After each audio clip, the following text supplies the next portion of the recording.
Hi friends, welcome to Tulasi Priya recipe. இன்றைக்கி நம்ம சேனலில் என்ன வீடியோ பார்க்க போகிறோம் அப்படின்னு பார்த்தீங்கன்னா, ஆரோக்கியமான ஒரு தோசை ரெசிபி தான் பார்க்க போகிறோம். வீடியோக்குள்ளே போகிறதுக்கு முன்னாடி நீங்கள் இன்னும் நம்ம சேனலை சப்ஸ்கிரைப் பண்ணலன்னா மறக்காமல் சப்ஸ்கிரைப் பண்ணிக்கோங்க. இப்போ வாங்க வீடியோக்குள்ளே போகலாம்.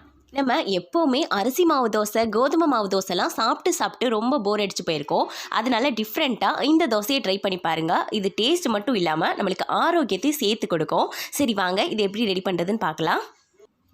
ஃபஸ்ட்டு ஒரு க்ளீனான பவுலில் 200 கிராம் அளவுக்கு பச்சரிசி சேர்த்துக்கலாம். அதே 200 கிராம் அளவுக்கு நம்ம பாசிப்பயிரும் சேர்த்துக்கலாம்.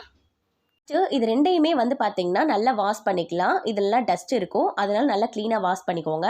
அதுக்கப்புறமா இதில் தேவையான அளவு தண்ணி ஊற்றி ஒரு 7-8 மணி நேரம் அப்படியே ஊற வச்சிடலாம். இப்போ நீங்கள் காலையில் தோசை ஊற்ற போகிறீங்க அப்படின்னா, நீங்கள் மொதல் நாள் நைட்டே ஊற வச்சிட்டிங்கன்னா நீங்கள் காலையில் தோசை ஊற்றுறதுக்கு ரொம்ப ஈஸியாக இருக்கும். நேரம் ஆயிடுச்சு. இப்போ இந்த அரிசி பருப்பையும் ஒரு மிக்ஸி ஜாரில் மாற்றிக்கலாம். அது கூடவே 1 ஸ்பூன் அளவுக்கு சீரகம் சேர்த்துக்கலாம், 5 பச்சை மிளகாய் சேர்த்துக்கலாம். நீங்கள் உங்கள் காரத்துக்கு தகுந்த மாதிரி சேர்த்துக்கோங்க. அதுக்கப்புறமா தேவையான அளவு உப்பு சேர்த்துக்கலாம். இதில் இப்போ தண்ணி சேர்த்து நல்லா அரைச்சிட்டு வந்துடலாம்.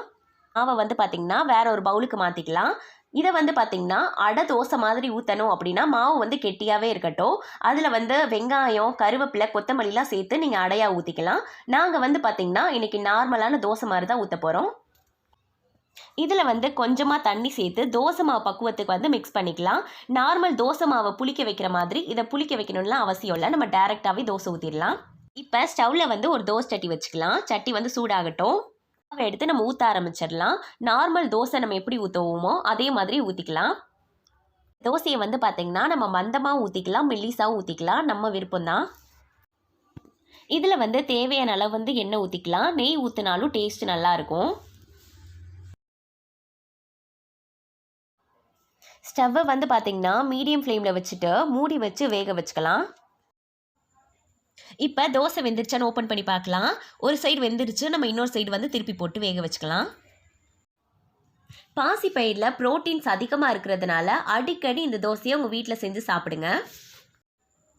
ஒரு சிலருக்குலாம் பார்த்திங்கன்னா செரிமான பிரச்சனைகள்லாம் இருக்கும். அதனால முடிஞ்ச அளவுக்கு இந்த தோசையை நீங்கள் காலையில் நேரம் செஞ்சு சாப்பிடுங்க. தோசை அழகாக வெந்துருச்சு. இப்போ இதை வேற ஒரு பிளேட்டுக்கு மாற்றிக்கிறேன். இப்போ நம்ம இதே மாதிரியே எல்லா தோசையும் ஊற்றிக்கலாம். ஓகே, அவ்வளோதான். சூப்பரான ஆரோக்கியமான தோசை ரெடி பண்ணிட்டோம். இந்த தோசைக்கு பார்த்திங்கன்னா எல்லா விதமான சட்னியும் சூப்பரான காம்பினேஷனாக தான் இருக்கும். முக்கியமாக பார்த்திங்கன்னா கார சட்னி வச்சு சாப்பிடும்போது செம்ம டேஸ்ட்டாக இருக்கும். இந்த தோசையை கண்டிப்பாக ட்ரை பண்ணி பாருங்கள். 3 தோசை சாப்பிட்ற இடத்துல 5 தோசை சேர்த்து சாப்பிடுவாங்க வீட்டில் இருக்க எல்லாருமே. அதனால் கண்டிப்பாக எல்லாருக்குமே செஞ்சு கொடுத்து நீங்களும் சாப்பிடுங்க. எல்லாருக்குமே இந்த வீடியோ பிடிச்சிருக்கும் நம்புறேன். பிடிச்சிருந்துச்சு அப்படின்னா லைக் பண்ணுங்கள், ஷேர் பண்ணுங்கள், கமெண்ட் பண்ணுங்கள். நம்ம சேனலை மறக்காமல் சப்ஸ்கிரைப் பண்ணுங்கள். தேங்க்யூ ஃபார் வாட்சிங்.